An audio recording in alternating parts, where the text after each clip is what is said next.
Hey everybody, it is Rick. I'm here with the week 2 of, what month was this? December 2021 reviews. I'm filming this on the 8th of January, so want to wish everybody, even though I've done so in videos, a happy new year, because this is my first video or set of videos I'll be recording of the new year. So we're going to dive right in. This video, we have 7 movies to talk about, and obviously the next couple weeks there will be some Christmas movies we discuss and then some other movies. So not all Christmas stuff that we're going to talk about. So this week it looks like we have a couple DVDs, a couple Blu-rays, a couple titles from Netflix, and one I watched on the Peacock app. So first title here, a bit of a holiday movie. I'd heard good things about it. And I decided to check it out, and that is The Family Man, which stars Nicolas Cage and Tia Leone. So this was on my, I made a short list of Christmas movies to watch this year. Pretty much tried to watch stuff I'd never seen before, with the exception of my one go-to every year, which we'll talk about next week. So like I said, I knew that Nicolas Cage starred in this. This movie gave me pretty heavy vibes of A Christmas Carol and It's a Wonderful Life. Even though I've never seen It's a Wonderful Life, it is on my to-watch list. It was one of the holiday movies I wanted to watch this year and did not get a chance to. This movie was pretty interesting and a heartwarming story. Kept me intrigued throughout the runtime because I was curious where they were going to go with the story. And when this movie came to an end, it was coming to a close, I felt like there would be something else at the end of the film, but it just ended.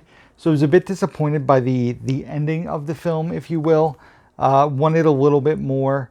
But nonetheless, I enjoyed it. It was a good family, PG-13 family film. Like I said, sad in parts, heartwarming in parts. But yeah, I think the way the movie ended probably prevented it from being a 4-star movie for me. So I gave The Family Man a 3 out of 5. I enjoyed it. Definitely would recommend checking it out if you've never seen it. Don't think it'll be something that'll stay on my shelves. Probably get rid of this one, as I don't see it being one I would watch regularly during the holidays. So The Family Man, 3 out of 5 for me. Next up was the movie I watched on Peacock, and that is a film called Mixed Nuts, another movie that takes place around Christmas. And the only thing I really knew about this when I went into it was that it was Steve Martin and a young Adam Sandler was in the movie. A pretty loaded cast looking back on it now, some 25 plus years ago from when it came out. So as the film went on, though, I definitely realized that I had seen parts of it. I don't think I had seen the whole movie from start to finish, but I had definitely seen parts of it at some point in time because a lot of stuff felt very familiar to me. So this was one of 2 Adam Sandler movies that I had never seen, or so I thought, that I want to see. The other is Reign Over Me. That is high up on my watch list for, this coming year. This year, 2022. Definitely want to check that one out. So, like I said, it was a movie I either watched a long time ago or a movie I watched when I was, younger on TV and it was cut up. It's basically a movie about a crisis helpline that 3 people run it: Steve Martin, Rita Wilson, and Madeline Kahn. And they're getting forced to be evicted from it's like an apartment almost that they work out of. And they need to try to save the company from being evicted. Adam Sandler is super goofy in this movie, very reminiscent of his SNL characters. He's always playing a little ukulele and singing songs in his Adam Sandler goofy singing voice. Making random noise. He's only in a few scenes, but he was pretty funny in what he was in. The movie does, however, take some pretty dark and weird turns that was really unexpected for the movie. Especially, it's a movie about a suicide hotline, crisis helpline, so there's some really dark humor aspects of it. And the story takes a couple bizarre twists and turns in the latter half. something I'm glad that I've seen now. I can say I've seen it. Definitely no need to like, I'm not going to go buy this on physical. Definitely probably wouldn't watch it again. A 2.5 out of 5 for me for Mixed Nuts. Like I said, a bit of a weird bag, if you will. Next up is a classic slasher horror movie, one of the earlier slasher horror movies. Like this came out 4 years before the original Halloween. And I know it's pretty important to the slasher genre. And technically, it has Christmas in the title, so I figured why not watch it in December. I have seen the remake and the remake of this movie, so I figured I should probably watch the original. And that is the 1974 Black Christmas. So this was also intriguing because it was only a 98-minute runtime. But for me, this movie was really, really tough to get to. Very, very slow. Found myself nodding off for chunks of it and had to kind of revisit some of it. Just wasn't something for me, not something I really enjoyed personally. I can appreciate what it has done for the slasher genre, but as for me, like sitting and watching this again, definitely not something I would revisit at all. Yeah, the first 2 acts were very, very slow for me. I enjoyed the third act, but it was kind of like too little too late, if you will. It also was pretty ahead of its time with like the first person camera angle for some of it. Like I said, I enjoyed the third act, but this just isn't something I would watch again. I give Black Christmas a 2 out of 5. Not for me. I do want to revisit the, the 08 version, the 06 version. I want to revisit the 2019 version. I despised. I was not a fan at all. This sits just above that. And I think I remember really enjoying the 06 one. So maybe next Christmas I'll revisit that.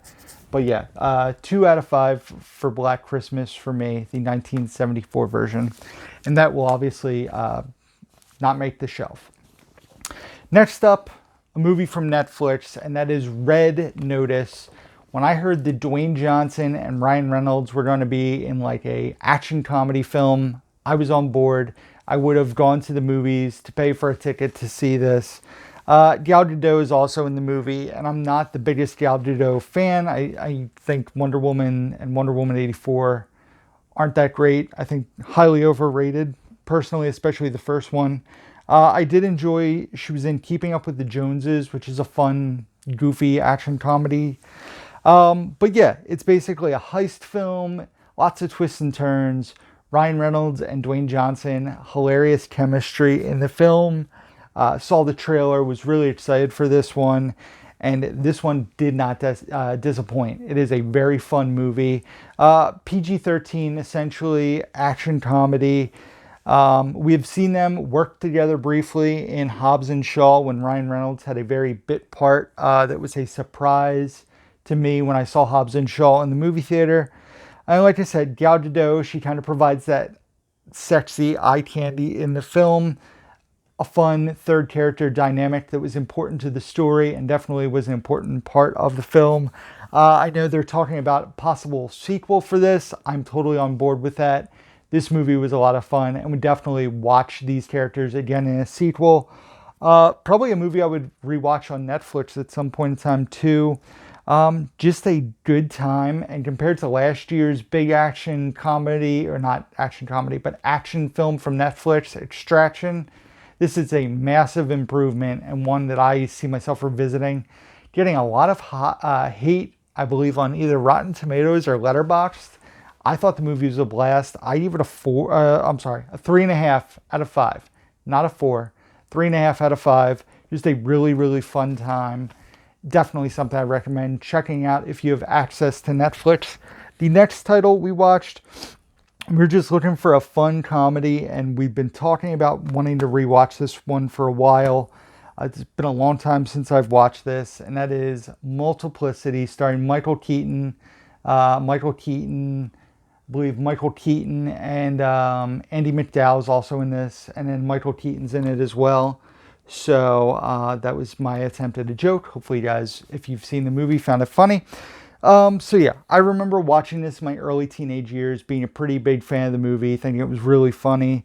Basically, Michael Keaton is being pulled in all directions, can't keep up with work and his fatherly duties, and just is being stretched thin. And he's approached by a doctor who is working on a clone technology. He gets a clone. The clone does work. He's spending more time with his kids and his wife. And then they make another clone, and that clone helps out with stuff at home while he tries to relax. And then there's another clone, but that clone is actually a clone of a clone, not a clone of the original. So he's a little short of full capacity, if you will. And yeah, so Michael Keaton is awesome as the four Dougs in the film. Really, really funny. Really enjoyed this one. It's just a really, really goofy movie. I found myself laughing out loud multiple times in this one. It's just a really fun watch. It's 25 years old now, I believe. 26 years old. Came out in 1996, so pretty much 25 years. It'll turn 26 this upcoming year. And yeah, Multiplicity, a fun watch. I give it a 4 out of 5. Definitely check out Multiplicity if you haven't seen it. Just a fun comedy movie. And like I said, who doesn't love Michael Keaton? So yeah, Multiplicity. Man, either my glasses are making a noise when I talk. And maybe it is my glasses or it's my sinuses. I don't know. Next up was another movie that's been recommended to me, a Christmas-themed film, a dark comedy, and that is The Ref, which stars Dennis Leary, Kevin Spacey, and Judy Davis. I've heard about this one for quite some time. Came out in 90.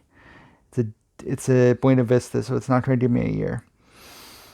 I want to say this came out in like 95 or 96, if I'm not mistaken. But The Ref, like I said, I've been told for a long time to check it out. Not really a Christmas movie, just one of those movies that takes place at Christmas time, in my opinion. The movie gave me a few laughs throughout, but really struggled to kind of suck me in while watching it. I found myself like kind of losing interest in this one and kind of messing around on my phone at parts of it. You know, the son's story arc in this movie was probably the most interesting part. He's like a little schemer at boarding school, and he's always trying to make money and, you know, come up with a plan to be sneaky and do things. And his story I enjoyed, but the parents and Dennis Leary's character really didn't do much for me. Dennis Leary plays a cat burglar that everybody's in the film trying to catch. I wrote here, as I wrote this review, I realized calling him a cat burglar is funny because of a very early scene in the movie where he's trying to break in somewhere and gets sprayed with cat urine. And yeah, so cat burglar, it smells like cat urine, I guess is funny to me. And definitely, you know, finally glad that I've seen this since it's been talked about so long for me. But definitely not going to make the shelf. This was a one-time watch for me. I give it a 2.5 out of 5. The Ref, it was okay. I'm glad, like I said, I've seen it, but not one that I'll necessarily need to rewatch at all, in my opinion. So, last up was another Netflix film. This is The Unforgivable, which stars Sandra Bullock. Definitely in a very, very different role for her. A serious, like, dramatic role, but not like a love story drama. Like, she is getting out of prison in the movie. We find out she is being accused of being a cop killer. So, excuse me. She's being released from prison. Like I said, she's a cop killer. I'm not going to get into details with how that works out. The story unwinds, and this is going to be a tough one to really talk about because I don't want to get into spoilers, but it does a good job of like flashbacks throughout the story to fill in missing pieces as you go on. So yeah, the story sucked me in. I was intrigued throughout the entire runtime. Just a really, really good story. Minor performances, supporting roles from Viola Davis, Vincent D'Onofrio, John Bernthal, and then Smalls from The Sandlot, Tom Geary. Also in this movie, Sandra Bullock is fantastic, gives a great performance in the lead. She carries this movie and it succeeds on her back. And like I said, the supporting performances definitely help for sure, in my opinion, because you know, she's just so good, but having those other actors perfect in their supporting roles had me on the edge of my seat in multiple parts. I gave The Unforgivable a 4 out of 5. Definitely do yourselves a favor. Check out The Unforgivable and Red Notice if you have Netflix. Both very good movies. Check out Multiplicity if you haven't seen it. The other stuff I talked about, I can't really rave and recommend because 3 of the 4 titles that were physically here will not make my shelf, but definitely worth one-time watches, especially The Family Man. I can see some people really enjoying. I did enjoy it quite a bit, just doesn't really have that rewatchability factor for me. So thank you guys for watching as always. Hopefully you enjoyed this video. If you did, give it a thumbs up down below. Also be sure to subscribe to the channel if you don't do so already. In the description box you can find links to my Facebook, Instagram, Twitter, Letterboxd where I rate and review all the movies I watch. I've been creating more lists on there. My watch list I keep updating, so give me a follow on there. I follow everybody back that follows me on Letterboxd. Also check out my eBay store. The link can be found down below, as well as my Amazon wishlist, my Blu-ray.com profile, which has my collection and wishlist on there, and my email address and P.O. box. All can be found down below in the description box. That is it, guys. So thank you for watching. As always, until next time, who's down to movie?